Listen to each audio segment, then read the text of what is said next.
Well, when you think about today's time, you think about new builds. People want to build these new construction properties out there. And the way things are today is not like the way that they were years ago when it comes to houses.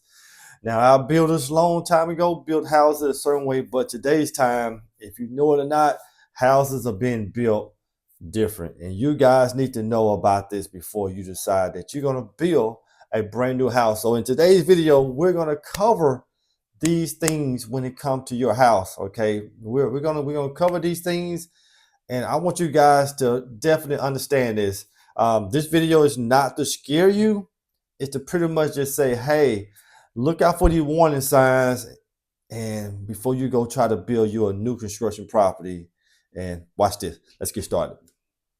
If you signed a 30-year mortgage on a new construction home in the last 2 years, you likely bought a product that is engineered to fail in 15 years. There is a silent crisis happening in American real estate. We call it the mortgage gap. For the first time in history, the physical lifespan of a new house is shorter than the loan used to buy it. While your grandfather's brick home was built to stand for a century, modern tract homes are increasingly becoming disposable assets. They are built with materials that dissolve in water, labor that is incentivized to cut corners, and legal contracts that strip you of your right to sue when the walls start to rot.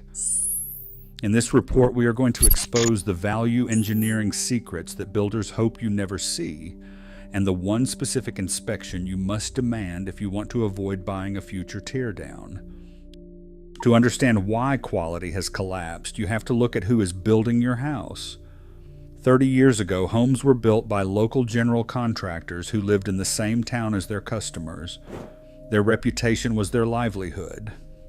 Today, the market has been captured by massive public. So think about that. 30, 40 years ago, these houses were built by local guys, local people from the community, local contractors. It was a whole different ball game. Because me flipping houses in my own city here, you would go to a neighborhood, and within that neighborhood, you would see houses that are built, and you can tell the same builder built a lot of those houses in that neighborhood, in that community. And you can see the quality that they use, because most of the houses we have the same type of fireplace or same type of structure on how the rooms are.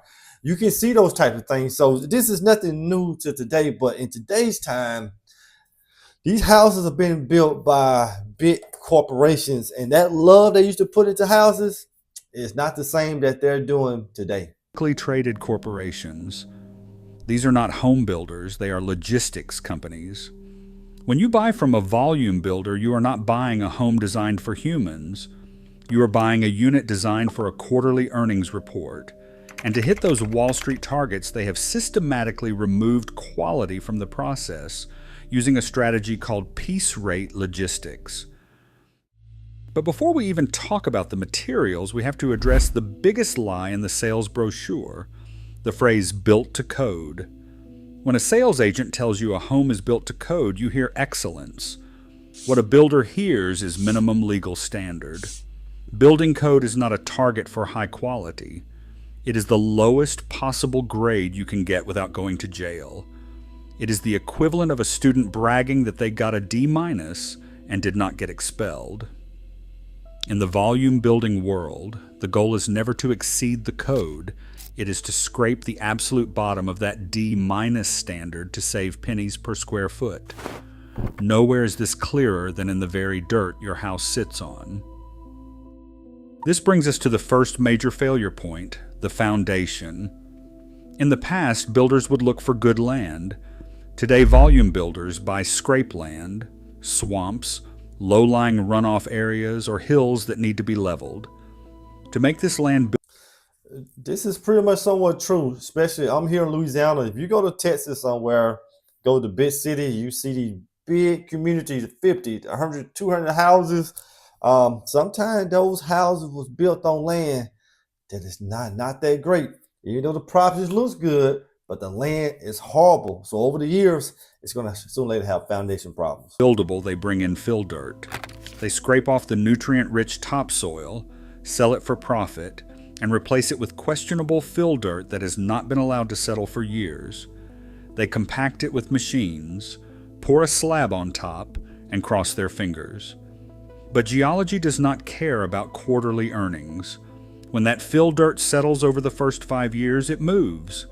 The concrete slab above it cracks.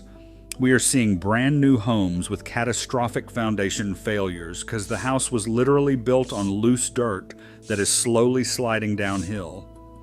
Once the foundation cracks, the frame twists. That leads to the labor crisis.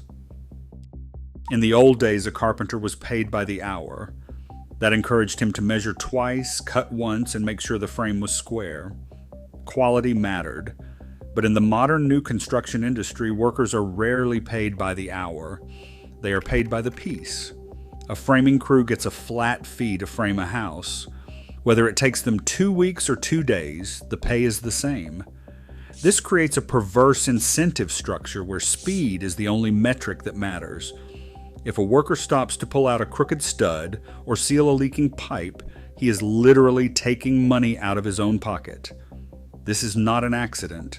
This is the business. Everything's about time these days, people. Time.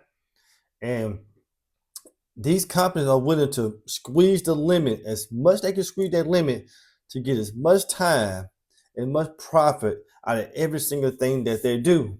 And unfortunately, you're the end buyer of these problems. And if these projects are not done at the best quality as it was done 30, 40, 50 years ago, then your money, you're spending more for houses, but you're getting a garbage type property. So wow, as you see how these companies do, you realize you got to be wary when you want to do new construction. You got to make sure people are doing the right things. Plan. It leads to the defects we see constantly: crushed air conditioning ducts, missing roof flashing, and windows that leak inside the walls because the installer did not have time to apply the flashing tape correctly. Defects like these show how speed wins over lasting workmanship. But poor assembly is only half the problem. The materials themselves have been engineered to fail.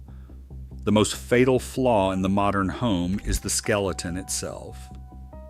Your grandfather's house was built with old-growth lumber. It was dense, dark, and hard as iron. It could get wet and dry out without failing. Today we build with farm-raised lumber. These trees are grown fast, like corn. The wood is soft, full of sap, and wants to twist the second it dries.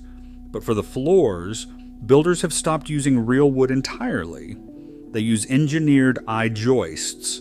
Effectively, it is wood chips and glue pressed together. It works fine on paper, but the moment water touches it from a slow plumbing leak you cannot see, the glue dissolves. The wood turns back into oatmeal. You cannot repair it. You cannot patch it. Once an engineered I-joist gets wet, the structural integrity of your floor is gone forever. And because modern homes are wrapped in plastic for... I wonder, did you guys ever know this? So what I say, when you're building a house, definitely go out there on the job site, see what's being happening. Couple with your GC the materials that they're gonna be using. Because hey, if you need to use better materials and you gotta pay a little bit more, it might be worth doing it. If not, you can get a problem just like this and not know it. Energy efficiency, that water gets trapped inside the wall, turning your equity into mold. So why do buyers keep purchasing these ticking time bombs? Because of the builder-grade illusion. Builders know you do not look at the framing, you look at the finishes, so they distract you with granite countertops and stainless steel appliances. But here is the secret. The brand name fixtures in your new home are often imposters. Manufacturers make 2 versions of almost everything. The retail version you buy at the store has brass valves and ceramic cartridges. The builder-grade version in your new house has plastic valves and cheap rubber washers. They look identical on the outside, but the insides are designed to last exactly as long as the 1-year warranty. And when that warranty expires, you are on your own. And this brings us to the legal trap. You might assume that if your new house starts falling apart, you can sue the builder. In most cases, you cannot. Buried deep in the contract you signed is a clause called binding arbitration. By signing it, you waived your constitutional right to a trial by jury. If your foundation cracks or your walls rot, you do not go to a courtroom. You go to a conference room. The judge is a private arbitrator, often selected from a list provided by the builder. There is no public record. There is no appeal. It is a private justice system designed to protect the corporation, not the homeowner.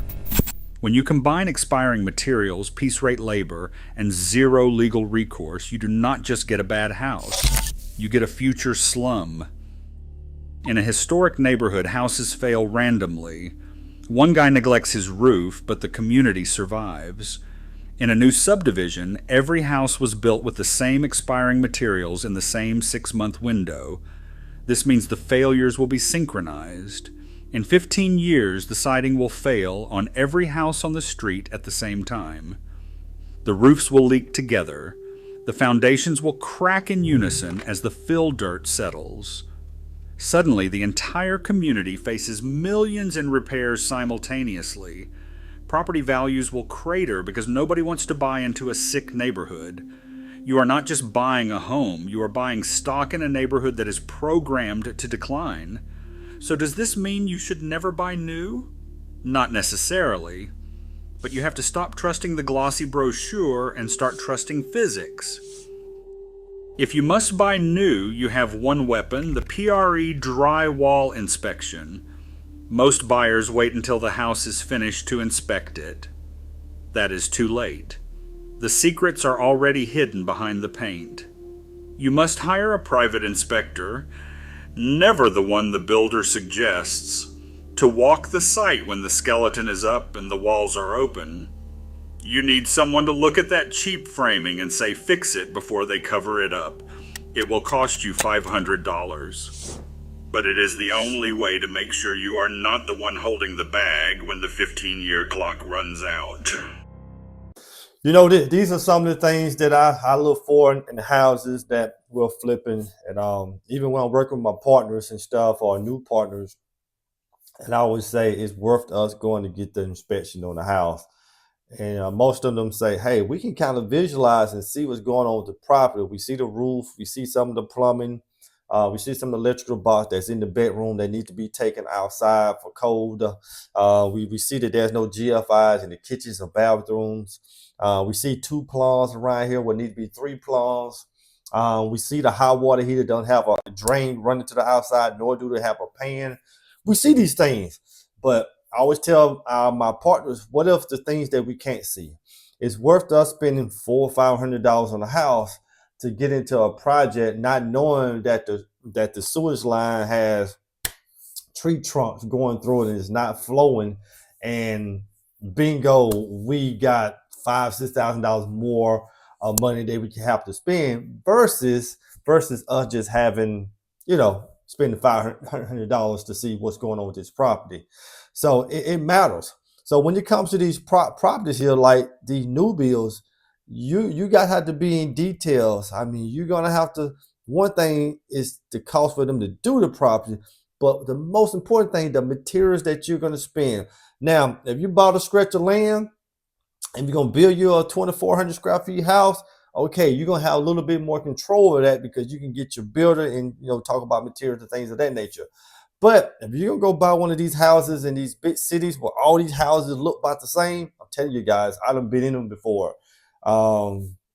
It can be a hit or miss. I can look at the finishes, I can look at the bathroom, I can look at the inserts they put inside the bathroom. It looks good, the kitchen looks good, but like they said, what's behind the walls, what's in the skeleton part of it. So that's what you got to understand what you're buying. But if you don't care, you're not gonna be there 20, 30 years, it probably doesn't matter. You just want to buy a house and be there 5, 16 years and move on to something else.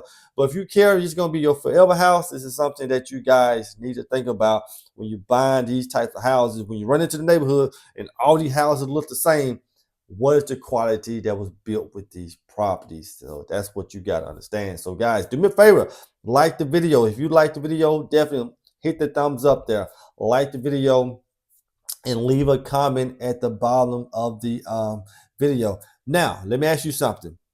Do you plan on buying a house like this from like doing some new construction? If so, let me know. If you don't want to buy a house like this, let me know your answer to that as well. I want to know the reason why you would not buy a house like that, especially listen to a video like this. But last but not least, definitely subscribe to the channel and let's do deals.